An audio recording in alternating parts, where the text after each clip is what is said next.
so we can get to know you a little bit. We'd like to understand what you think is the biggest challenge in addressing complete communities, housing and transportation issues, or whatever urban challenge that you face. So I hope you will pop that in the chat and maybe also let us know where you're dialing in from today. It would be great to hear from you. And meanwhile, I'm gonna just turn over to Lisa. So Lisa, hi, nice to see you. Maybe you could talk a little bit about your work in accelerating solutions for cities. Great. Thank you, Karen. Good morning, everyone, or good afternoon, I suppose. I'm here in Victoria, British Columbia, so it is still morning here.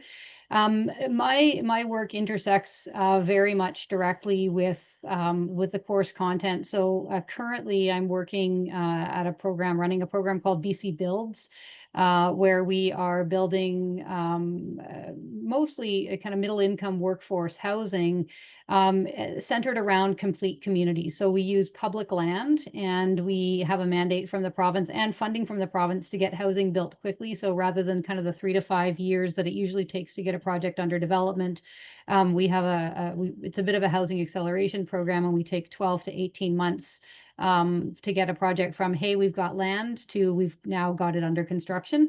And again, because we're using public land, we're looking to build complete communities. So oftentimes there'll be housing with a daycare on the bottom, or a community center on the bottom, or a medical center on the bottom. And then we're working really hard as much as possible with the municipalities who are giving us the land to make sure that the sites are transit oriented as much as possible, so that the sites that we choose to build on really are harnessing either existing transit, rapid bus, or in the case of the Lower Mainland in Vancouver, SkyTrain, or I think equally importantly, anticipating where rapid transit's going to be growing out over the next decade, and anticipatorily using public land to get housing built there in anticipation of rapid bus expansion, or in some cases SkyTrain expansion. So the work that I do on a daily basis, we've got about 30 projects underway, is really very much the content of this course. And so what I will bring is my expertise in working with municipalities, and working with and for the province, and working with the federal government. And one of the things that you'll hear if you register for the course, which we hope you'll consider, is the real integration of all of these partners in order to actually get your projects done. And that's part of what the focus of the course will be. So that's a little bit about my work now. Previous to that, I worked in the Premier's office, but that's not as interesting for as the 8 years. It was interesting, don't get me wrong, but I spent 8 years as mayor of Victoria.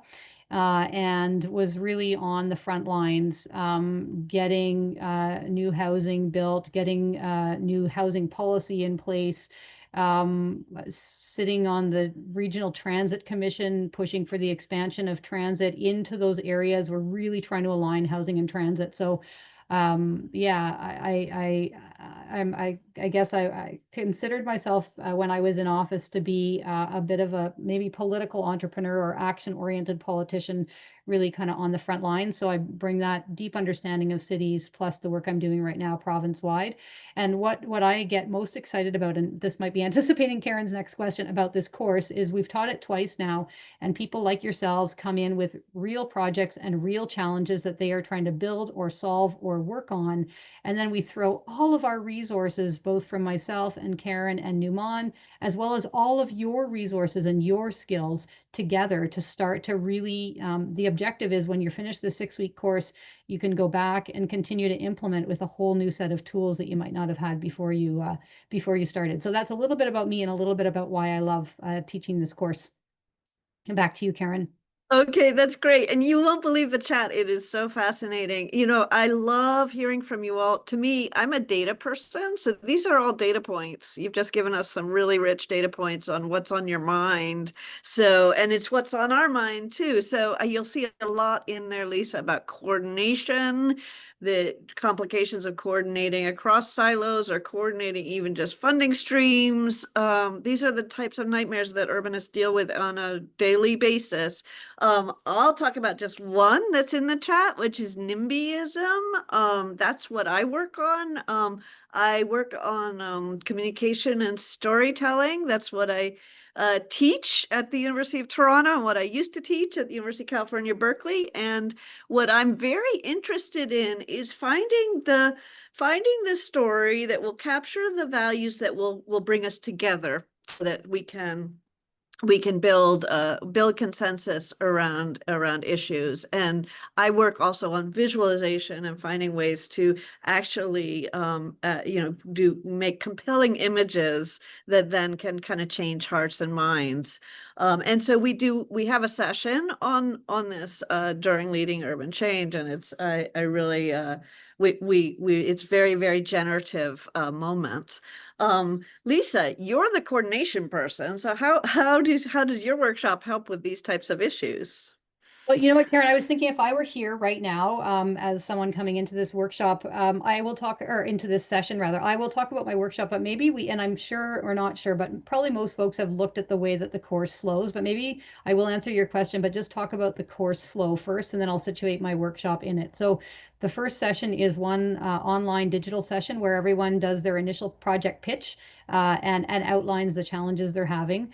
Then we gather for 2 days in Toronto, and then there are 3 online sessions with housing and governance and transportation experts. We've got one session on partnerships, one section on housing and transportation finance, and one section on housing and transportation governance. And we're bringing in experts from across North America to basically workshop those. And then after that, on the 6th week and final week, you present back to us your projects again 6 weeks later, or I guess 8 weeks later, because we're building in a few extra weeks this time, and reflect on what you've learned and what you're going to do next. And then there's some peer support and peer critique of that as well. So that's what the course flow looks like for those who hadn't maybe looked too closely at that. The 2 workshops that I run are on the in-person days. And the first is a mapping workshop where we look at your projects and you look at your projects from kind of a systems-based approach. What are all of the overlapping challenges and obstacles that are keeping you stuck? And I outline the different kinds of obstacles. So some are mental models, some are just the way that we think keeps us stuck. Some are funding obstacles, some are partnership obstacles, some are governance obstacles. So we're going to outline the obstacles. You'll make a map of your project and then start to map the obstacles. And then we look at each obstacle, or you do in partners, and figure out what kind of action is needed to remove that specific obstacle. So it's very hands-on. And then at the end of the second day, there's some in-person coaching time. And what happened in the last course is that people got out their maps again, at the end of 2 days of in-person intensives, and then started workshopping them in partners. So you'll go back after that workshop with a very detailed sense of the problems and opportunities and actions for your particular project or policy challenge. And then the second workshop is a precursor to a really good workshop that Maddie Simiataki teaches on partnerships. That's an online one, but we'll do some in-person work on partnership building.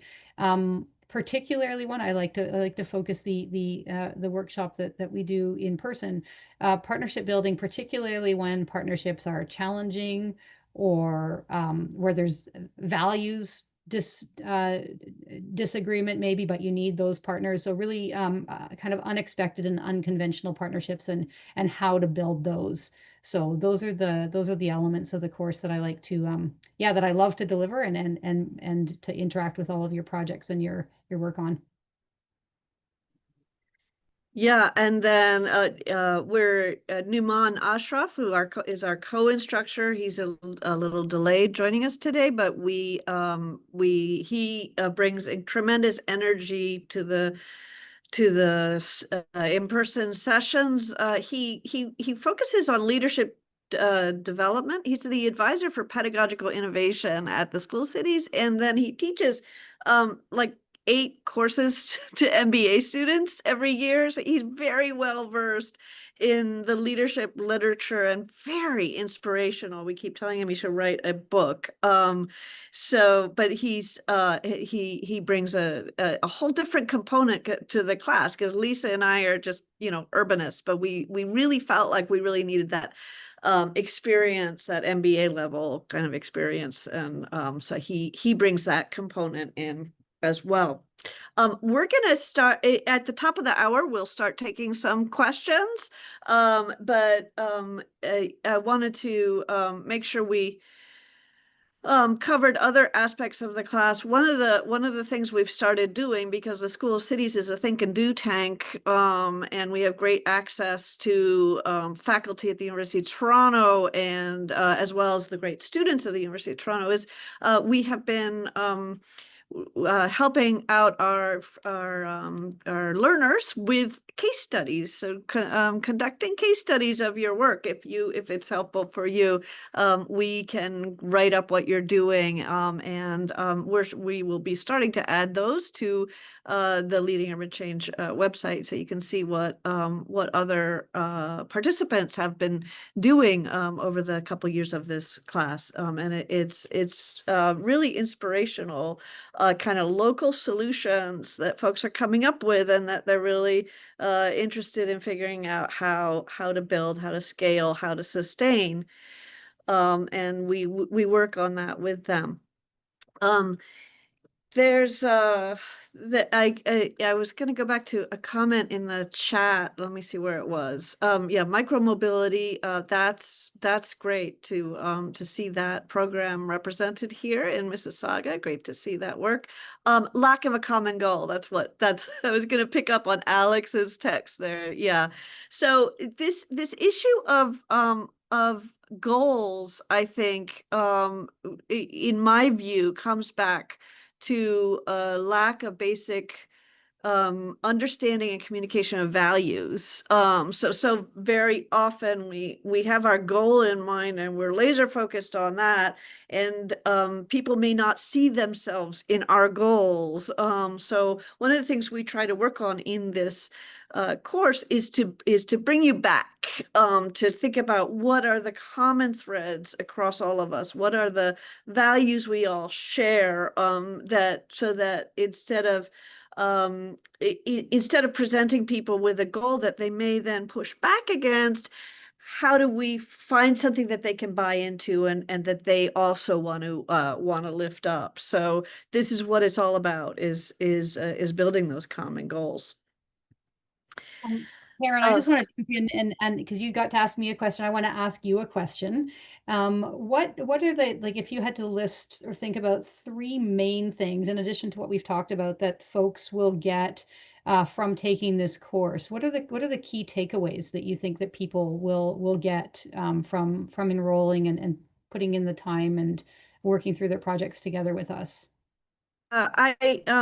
Great question. I think there's a number of things that you walk away from, and I just mentioned this kind of ability to identify shared values and translate that into action that everybody will get behind. So that's one takeaway. I think in Lisa's workshops, we really start to see, and also in Newman's work, we start to see what are the levers for systemic change.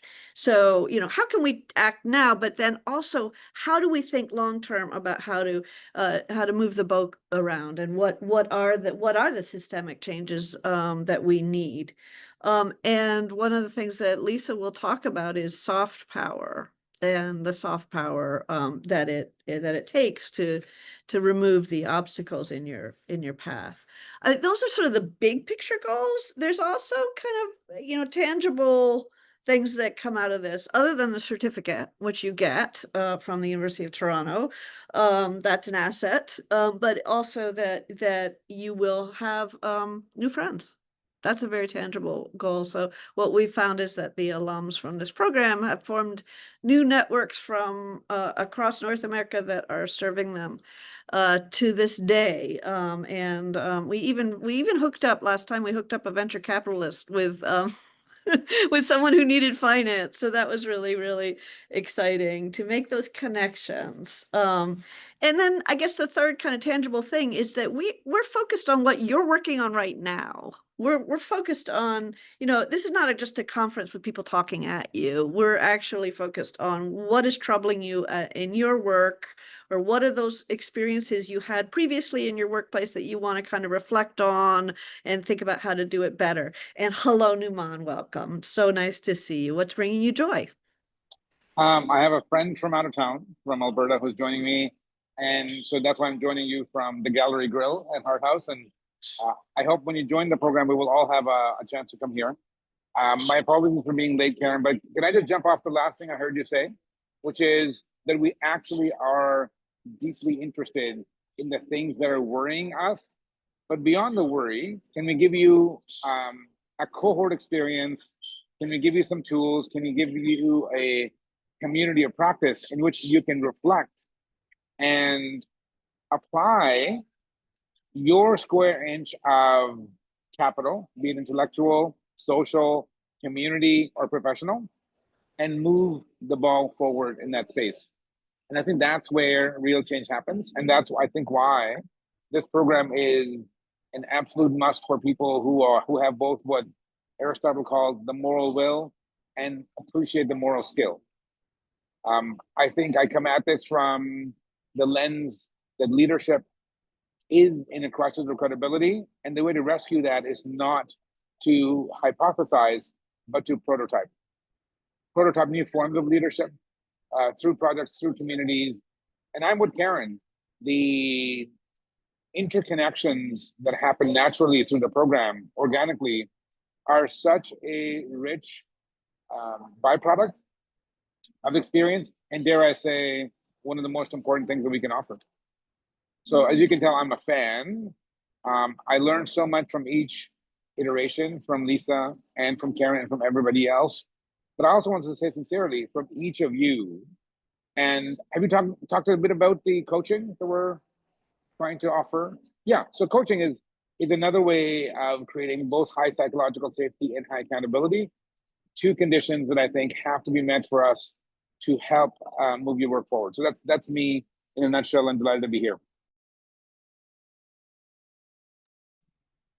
Fantastic. We're glad to have you. I'm just curious, like sort of reflecting, Numan, on the overall climate we're dealing with, the noise out there that we're facing every day. Why is a program like Leading Urban Change important right now? Because it's a signal. Because you need signals to drown out the noise, right? It's a signal that we have people that are committed,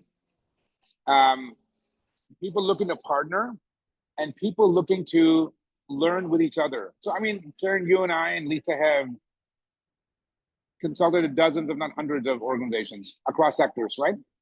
Every organization we ever work with claims to be a learning organization. And when you and I ask them, what evidence do you have that you're a learning organization? They'll say, well, we're learning from you, aren't we? And to me, that's interpersonal learning. To me, evidence of being a learning organization is the ability of its members to learn how to learn together. That's why this program is important. We actually have to have people who are interested in making change happen learn from each other. And a not insignificant side benefit of that is to break down the silos between industry and practitioners and academics and community members. And to me, that's where real respect and regard comes to be. Hope that's helpful as a response. Thank you. Oh, Lisa, jump in. Well, I was just going to say, I want to hear from the folks here. I know we've got one video to show, testimonial, but I'm seeing people joining and turning on their cameras, which is great. And we would really love to hear your questions. We've told you what we think you want to know about the course, but now we want to know what you think and what your questions are and how we can help. So maybe we show the video and then go to the questions. I know that's what's next, but yeah, moving us in that direction.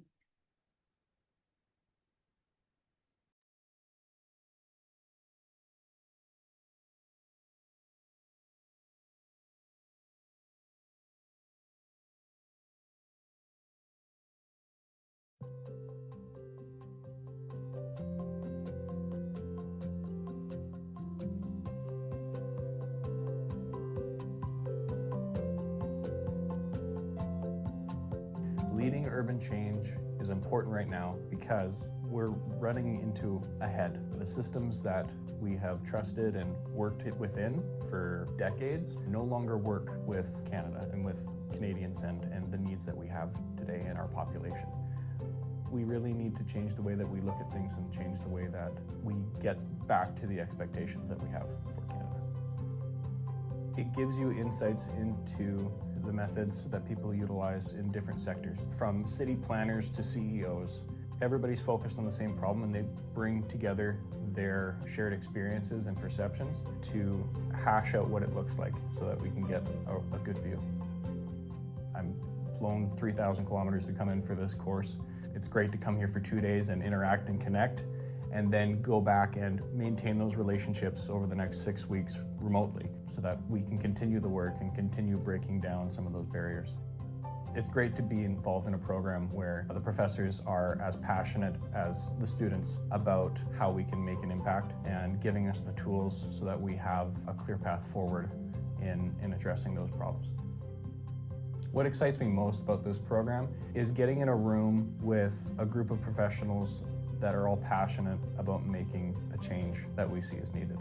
It's a solution-focused workshop. It's teaming, not teamwork. We all take responsibility for the change that we want to see.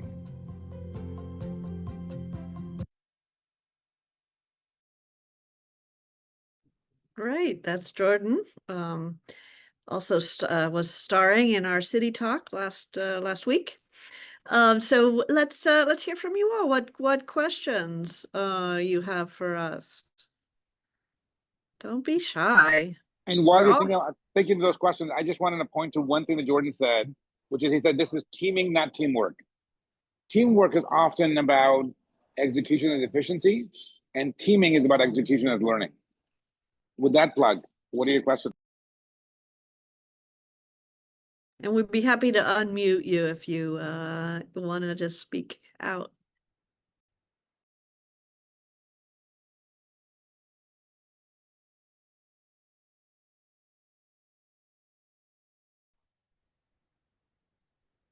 I have a question.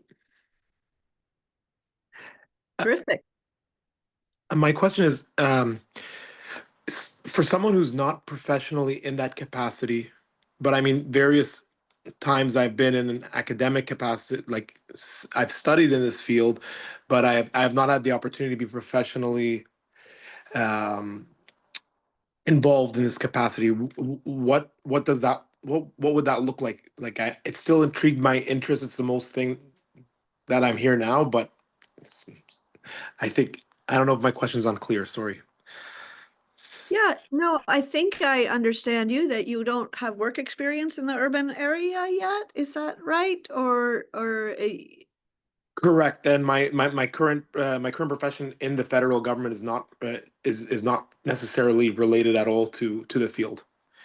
oh, interesting. You know, we've had participants in the past that have been sort of in the middle of a career shift. And they're interested in cities as a path, and so they have done the course for that reason. I think you know what's important is that you have something from your work experience or life experience, community experience that you can bring in to workshop with us. And so it doesn't have to be an urban project that you're going to be implementing next week. It could be just something that you want to reflect on from experience. Karen, may I ask a question? Yeah. Is there a project or a topic or an idea that you know of that's within kind of your line of sight that you want to learn more about and tactically think about? If that's the case, it has nothing to do with your professional life, but everything to do with the kind of impact you want to see in community. And I'm really impressed that just by that interest you hear for this conversation, I would urge you to think about seeding it more and kind of nourishing that idea more to see where this program would take it. Yes, I would say entirely. Like 15 years ago, I got into my master's in architecture, trying to get into urban planning with that in mind. And then after that, I got into lobbying with city councilors, with members of provincial parliament, exactly for that reason, because I think everyone here is like me. I'm absolutely fed up with the lack of urbanism and with how we live our lives here. That's all. Thank you so much for your time. There's a similar question in the chat from Alex. I'm passionate about the subject, but I don't really have a current project. I'm a marketing professional in automotive, so not an urban planner, but want to assist. Would this course still allow me to get and provide value? Really interesting question. I think you do want to come with some kind of question or focus or something that you're grappling with as it relates to housing and or transportation and or complete communities. I think there's tremendous value if it's an area that if this is an area that you're wanting to career shift into, or maybe we had one person in a previous course who it was not their job, but it was their community work, focused in this case on housing, and they attended the course. So if you come just wanting to learn generally about cities and urbanism, I don't think this is the right course. But if you come with, I'm interested in exploring this policy or this approach or this topic, and you want to, it really is about workshopping something. I think that's, yeah, Alex, hopefully that's a helpful answer to your question. Yeah, you're definitely welcome. Want to make sure that it's of value to you to pick something that you're interested in, that you want to learn more about and to focus on.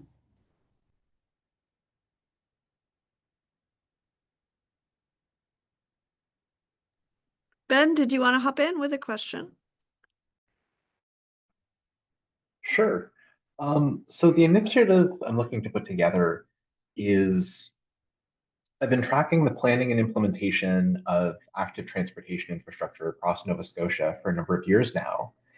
And the gap is that most communities can't afford the 20 to 25% cost share to get design work rolling. Upper levels of government will cover 3/4 or more if they can find that first quarter. And there's a ton of construction funding eagerly looking for shovel-ready projects.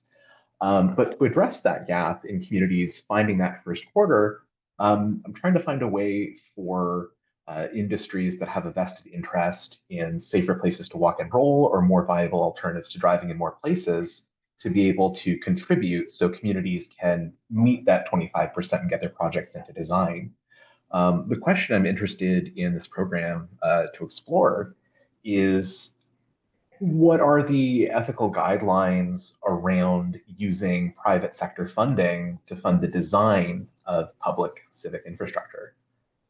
Ben, I'm so excited. I want you to come to the course so we can work on this together. I think in these, and this is really kind of goes to this question of making partnerships that may not be at first glance obvious or maybe not even desirable. But I think you've got to work. I think there's the workshopping and the discussions will be really helpful in terms of thinking about strategies and values alignment and the stories that you need to get this private capital in. From my perspective, if you can get private capital to fund 25%, which is the design work, and then government's going to come in with 75% to actually build it, I think that's brilliant. I think we can really work and workshop strategies to reach those private partners and to align them. I personally don't have it, as long as they don't want to be named the like Irving Way bike lane or something, like if there's, yeah, but I think getting their money to leverage that for public good is terrific. And I think, yeah, that's really creative. So if we think about learning from each other, you're bringing lenses. And even to Alex and Wa, I would say to you, if you're in marketing and you're interested in saying, how is it that we actually market urban issues? Is there a way of doing this in a different way? That we think of this not in just like, okay, yes, I know there's something that needs to be done, but I don't see myself doing it. So I think there are creative ways in which you can actually think about a finite project. So I love Lisa's precision around the fact that if you just come in for the knowledge, you won't get much out of it. If you have a finite project, if you want to kickstart, get started, move along, this will be the place.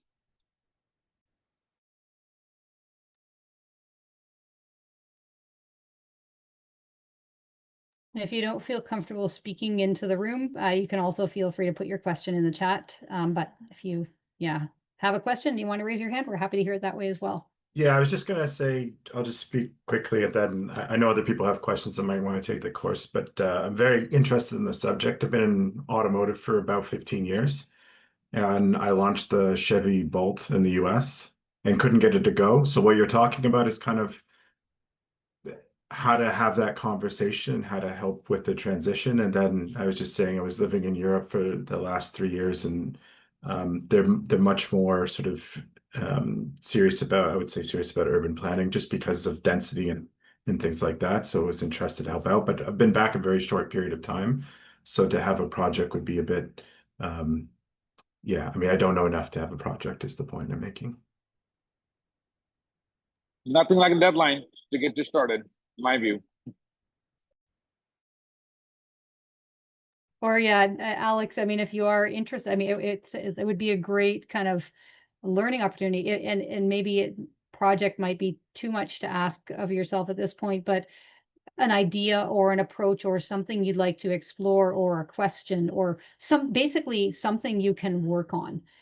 So it doesn't necessarily have to be a fully fleshed out project or even a half fleshed out project, but an intention or a focus that you're bringing to the course, because that will, I think, allow you and for others as well to get as much as possible out of the course. If you have, if you're coming in just to listen to us talk and in the mapping sections or in the group work sections, it'll be difficult. But if you're coming with a question or a desire to explore something, I think it could work. So don't rule it out. And like Newman says, nothing like a deadline to. So maybe you can turn your mind to this. So I'm going to put Lisa and Karen on the spot and say I'm willing to dedicate an hour with Lisa and Karen for anyone who has an idea and who wants to turn that into a workshopable project. I'm game. Right? We'll dedicate an hour over Zoom, and you come with, here's my interest, here's my professional expertise, here's my experience. How can we turn this into a project that we can bring to the program? I'm game to work with you on that. Real-time coaching. I'm saying, how do I get my inspiration to perspiration? Because I think when I get letters of reference requests, I remind my former students the process of application can be a real source of insight about what you learn about yourself and about the program you're applying to. So it's not just whether you get in or not that's successful. I think it's equally important for you to get something out of the application process. Sorry, Karen and Lisa, I put you on the spot. I hope that works for you, but I'd be game, absolutely, to do something like that. Sure, that'd be fun. Yeah. No. Yeah. Brainstorming. Tuima, did you want to jump in?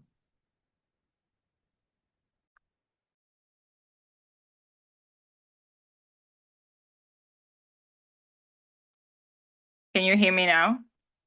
Yep. Sorry, technological challenges.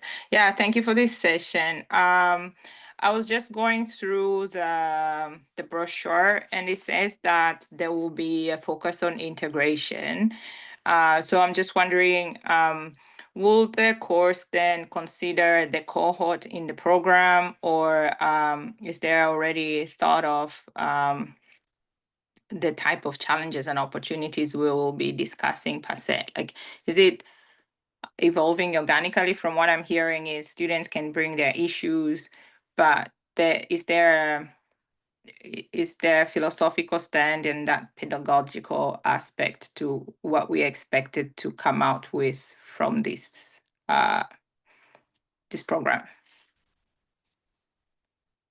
Can I start? Or Lisa, you want to start? Go. No, you go ahead. So with Lisa's help, we have evolved our pedagogical model from 3D to 4D. Thank you, Lisa, for that insight in the last session. So it's faculty to leader, leader to leader, and leader to faculty, and also faculty to faculty, right? So as we look at who's in the program, pedagogically, we develop streams, and we actually try to align each of our interests and areas of expertise with the coaching that's offered to the program participants, right? So that's really important. That's part of the program. It's not just organic, it's designed with the learner's mind. So it's actually learner-based approaches to designing the pedagogical experience, the curricular outcomes, such that the likelihood of you learning something meaningful is highest. Is that helpful at all? Yeah, the reason I'm asking this, sorry, not to blow my own horn. I have PhD in environmental governance. I work in integration of cities, policies, plan, strategy, operational aspect to try to align, and integration, alignment sounds really easy until you have to actually do it. And I see lots of gaps from an academic standpoint, but from an application standpoint, it doesn't translate all the time. So I'm looking at that solution-driven outcome that is proven to have worked. So that is, i.e., the case studies. Are they very applicable to cities in Canada? Are they very applicable to the topic of housing and transit-oriented development? Would that stick to policies the way they are developed in Eastern Canada, Western Canada? How can we take these learnings and tomorrow sit down with executive leaders of the organization and tell them this has worked, and they will say, I'll put my money on that? Yeah, great. Because I think, yeah, because I think like recently I just worked with a student on addressing homelessness in a changing climate. That is housing issue. But everybody in housing will talk about things that I know those are the big problems, and they'll tell you we can't do it because it's outside housing. I'm like, who decided it's outside housing? Because we know you have to solve this in the housing sector. So why are they outside housing realm? Is because, yeah, that's how we create policies. That's how we create solutions that are really missing the problem. And I'm just wondering if this is the kind of program that will lead us to thinking that way, and also taking a ready-made type of a solution to go and apply it. I would say yes and no. Yes to your first question. This course really comes at it from a systems thinking point of view, where we look at, we can't solve problems unless we take a look at the whole system. So I'd be very curious to know how homelessness and solving it is outside of housing. So I think that would be very interesting. So we do look at all of the levers that can be pulled, all of the partnerships that can be built, all of the approaches that can be taken to land on an implementable solution. It is very solutions focused and solutions oriented. In terms of our visiting experts, they will say, I've done this and it's worked. They'll also say, I've done this and it really hasn't worked. So I don't know, there'll be no, in terms of the second part of your question, no kind of cookie cutter solutions where you can just take this thing and say to your executives, hey, this has worked elsewhere. But you'll be able to have enough of a knowledge base from all of our visiting experts and the cohort, and hopefully us, to be able to confidently go to your executives and say, here's the rationale for this proposal that I'm making. You should put your money behind it because of X, Y, Z, backed up by all of these pieces that we will deliver in the course. But it's not taking a solution from elsewhere and implementing it. It's really learning from elsewhere and developing implementable, fundable solutions. Like that for me is so important. It has to be implementable. It has to be fundable. Otherwise, we're just all wasting our time, right? Like it has to be something you can actually do. Mm-hmm. Yeah, well, thank you for your answers. You're welcome. Thanks I want to just pick up on that brilliant insight from Lisa. And I have to run, unfortunately, in a couple of minutes, which is this. I personally, as somebody who teaches leadership and strategy and organizational design and social innovation, I don't love the term best practice. I much prefer wiser practices. And not just being semantic about it. I think best practice is the best in that context for that organizational realm. Extracting the wisdom and then asking how might this apply into our context is what actual leadership work is that's required of us. Exactly as Lisa said, right? Understanding what is applicable in other contexts would be helpful. But I actually think I want to challenge the participants, say, we're hoping that your work will be the source of future case studies, where we can highlight, what began from ideation to integration to innovation, and what are some things that are applicable and replicable in other contexts. Karen, Lisa, I'm so sorry I messed up the scheduling. I need to jump off, but I will be in touch. I hope to see many applicants that join, and I'm still game to join Karen and Lisa anywhere, anytime, to turn your ideas into workshopable projects. Thank you so much. Thanks, Numan. Have a good You got it. lunch. Thank you. Jealous. Bye. I wish I was there. He's like 100 meters from me, but he gets the lunch and I don't.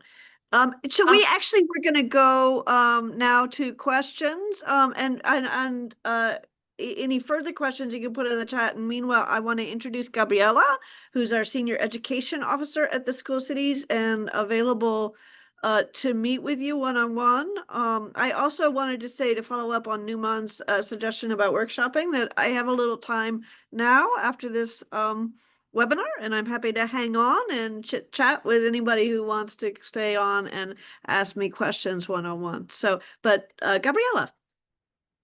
Hi, thanks, Karen. Hi, everyone.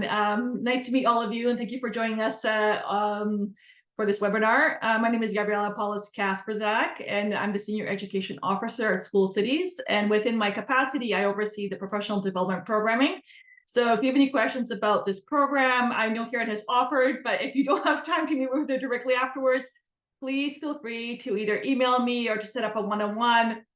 We can talk about your projects, any other initiatives you may have. I could answer questions about the program. So anywhere, anytime, I'm here. And thanks again. Okay, back to you, Karen.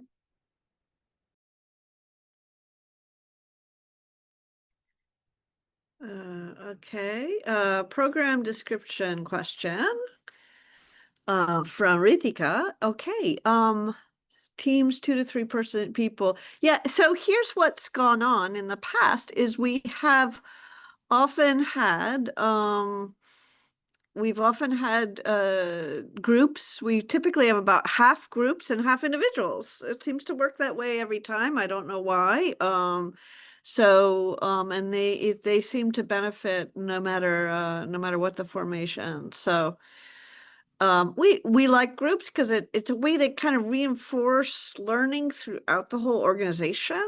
But that said, many people are not able to bring colleagues along, and they're the only one that has time, or they're not working with anybody right now. So we've had a number of new entrepreneurs come join the program. So it works either way.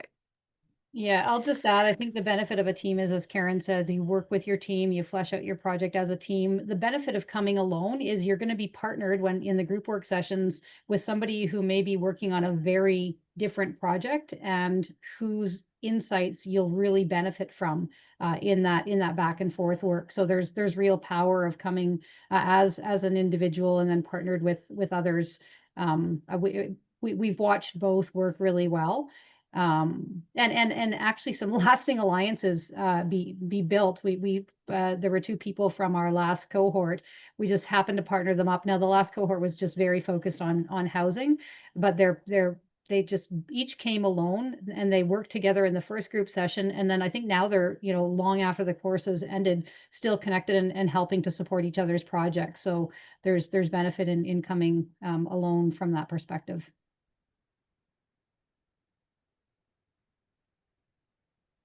Great. So we're nearing the end. We can first want to pop some links in the chat. Links for one-on-one meetings with Gabriela. A reminder that the deadline for the program application is September 26th. There's ways to get discounts if you're a team. That's one path to that. And let's see.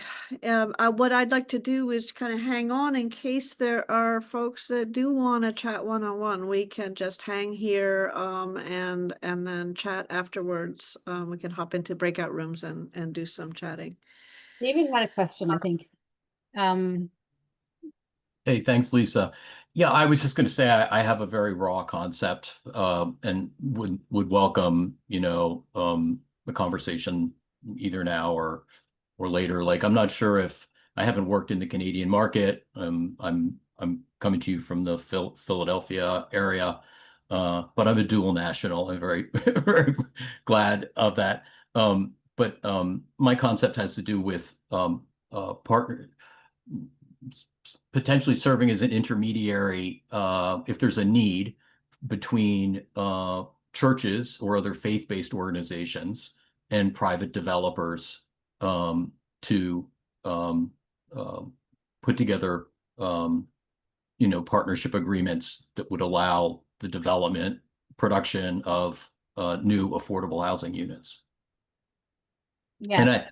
And I don't know if that's been done already, or would we're actually welcome. working on a project in BC on that. And also Google this after the Canadian Urban Institute released a report very recently on this exact topic of church spaces, not necessarily just for housing, but yeah, anyway, maybe you can stay on with Karen to flesh that out a bit more. But yeah, that and I would also project for us. Yep. Yeah, I would also say that that's exactly Maddie Simitiki's area of expertise is how do you layer these partnerships, particularly between nonprofits and private developers that haven't worked with the other sector before. So you would be able to pick his brain about that. Yeah, and I guess that's the one more thing we should say about these visiting experts. They don't just pop in, stay with us for 2 hours and head off. They've been very generous. If you have a follow-up question, you want to have a follow-up session, they're happy to stay connected. I mean, not forever, because they're busy folks, but they've been very generous with their time from our previous sessions, so that you don't just get them for 2 hours in the breakout room, but you can, there's opportunities for one-on-one or a follow-up session as well. All right, I guess we should wrap up at some point. Hey, Karen, I'll turn it back to you. Yeah, let's let folks head off, and I'm just gonna hang out here. I have nothing better to do than to chat with you all. So just anybody who wants to chat one-on-one, I'll be here. But meanwhile, for those of you that are that need to head out, thank you for coming. It's great to see your questions and concerns, and we hope to see you in October. Thanks, everyone. Thank you.